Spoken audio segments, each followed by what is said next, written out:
Today's topic is, what is a guild in permaculture? This topic is especially useful this time of year because a lot of us are dreaming about and planning for our gardens. We'll discuss the definition of a guild and, most importantly, how to apply it to your edible landscape. I've been using guilds now in my small backyard. I don't live on a lot of land, maybe like a quarter of an acre, and it has allowed me to grow much more than if I had used other growing methods. Welcome to True Freedom Permaculture, where I show you all the tips and tricks you need to have a green thumb, even if you weren't born with one. Let's start with what a guild is. A guild is a community of plants, and it has a lot of mutually beneficial partnerships that work together to create a thriving environment for not only humans, but for plants, for animals, for insects, fungi, and microorganisms as well. Essentially, we're just recreating what nature has already cleverly designed. I like to think of guilds as a hybrid between a completely wild environment, untouched by humans, and a conventional cultivated garden.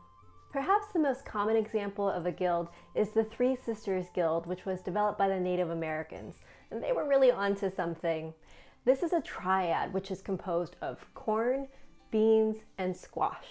You start by planting the corn stalks, and the corn stalks grow, and they provide a vertical trellis on which the beans can kind of circle around and climb on. So a few weeks later, you go to plant the beans, and they also act as a nitrogen fixer, which we know legumes are for the soil. Then a couple weeks later, you plant the squash, and the squash acts as a layer of mulch. They insulate the ground, and they also suppress weeds. Also, it's been discovered that the roots of the corn plant actually secrete a sugar, which is good for the nitrogen-fixing bacteria in the soil. Now, you can certainly recreate the Three Sisters Guild in your garden, but there's also other guilds that you can do. In my garden, I have one surrounding my apple tree, and I would go outside and show you, but it's wintertime right now, and things are resting, there's not a lot going on, and there's also a blanket of snow on the ground. So let's head to the whiteboard instead. All right, so I'm gonna draw this guild for you instead. The apple tree is the center of the guild. I mean, this is, what it would look like normally, but I'm kind of doing an aerial view so it's easier for you to see. So let's say this brown square is the apple tree. And let me mark out my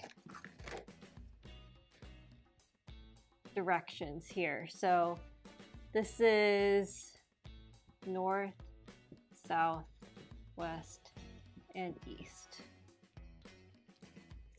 So in the back, I have some daffodil bulbs that I plant. This is a drip line.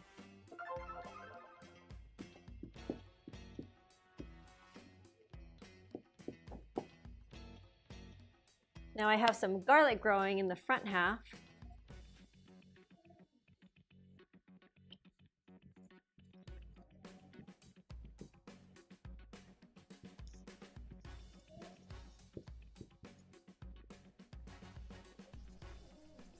Within the drip line and underneath the tree, I have perennial oregano, and this acts as a ground cover. On the west side of the tree, I also have some comfrey planted, which supplies nutrients to the soil and breaks up the soil because of its large tap roots.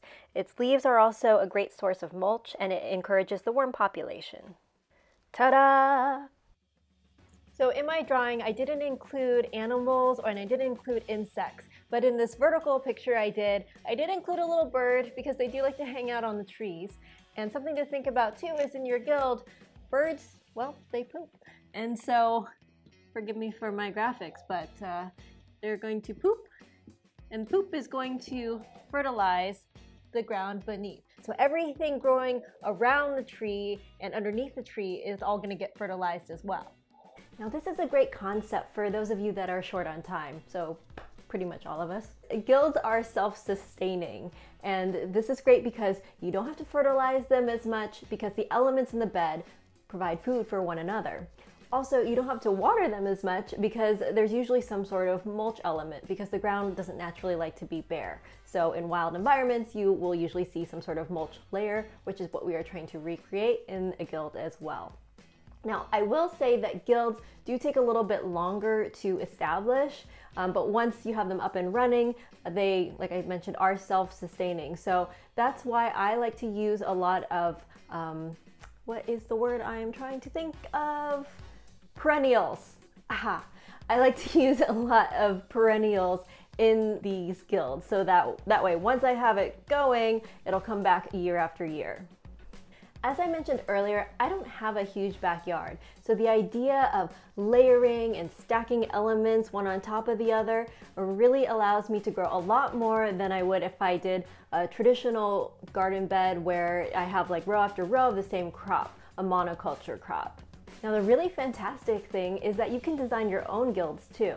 So for example, let's say you want to design a guild around a walnut tree. My first step would be go outside and observe a walnut tree. It's a great excuse to go stare at a tree for an hour. So go out there, take a look at it, and just really look and see what's going on. What's growing around it, what's growing beneath it, what kind of animals or insects do you see interacting with the tree. And all of this is really useful information that you can then use to design your own guild. You'll also want to tailor it to your individual climate and your individual landscape. So for example, if you have hills or swales located on your property. So just like humans in our own communities, each element of a guild brings its own unique properties and gifts to the table. And these environments are greater than the sum of all their parts. Diversity and inclusion are really what create the most flourishing environments. Something else that I would think about when I'm planning my garden this year are microclimates. And within a guild, you see microclimates as well. And if you'd like to learn more about microclimates and how to use them to your advantage when you're planning your garden, click on this video and I'll see you over there.